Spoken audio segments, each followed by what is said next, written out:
din po yan. Kahit yung pagbiak ng kalye, nakitang-kita ng dalawang mata ko, kahit pagbagsak ng pinakamalaking poste dyan, kahit pati gusali niya.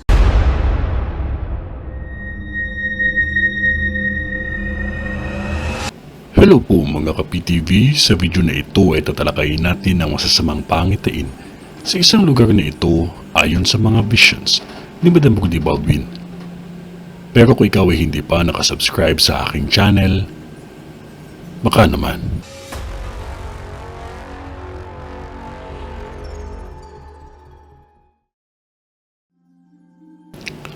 Sa lahat ng residente sa lugar na ito, makinig kayo.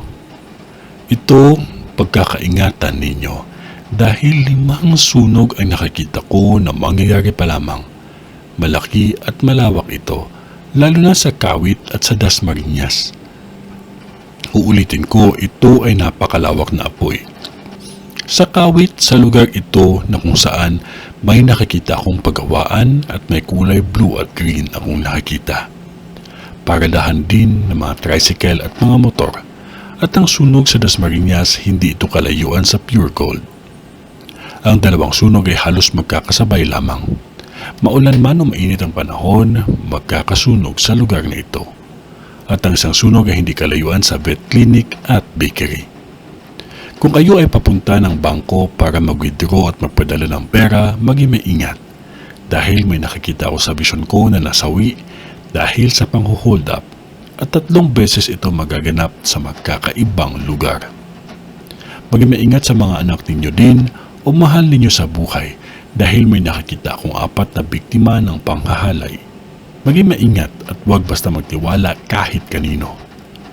Sa lahat naman ng mga nagmamaneho ng truck at bus, maging maingat ang lahat dahil may 4 na aksidente akong nakikita na magaganap pa lamang.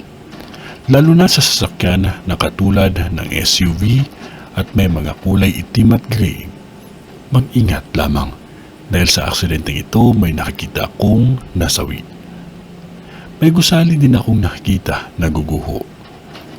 Maging handa dahil may lindol akong nakikita na mangyayari pa lamang. Gaya ng aking sinasabi na sa inyo kung paniniwalaan ninyo ito o hindi, ang mahalaga ay maging maingat ang lahat at huwag makalimot ang manalangin. Ito ay ang vision ni Madam sa Cavite. Sa ngalan ng Diyos Ama, ng Diyos Anak, at ng Diyos Espiritu Santo. Amen.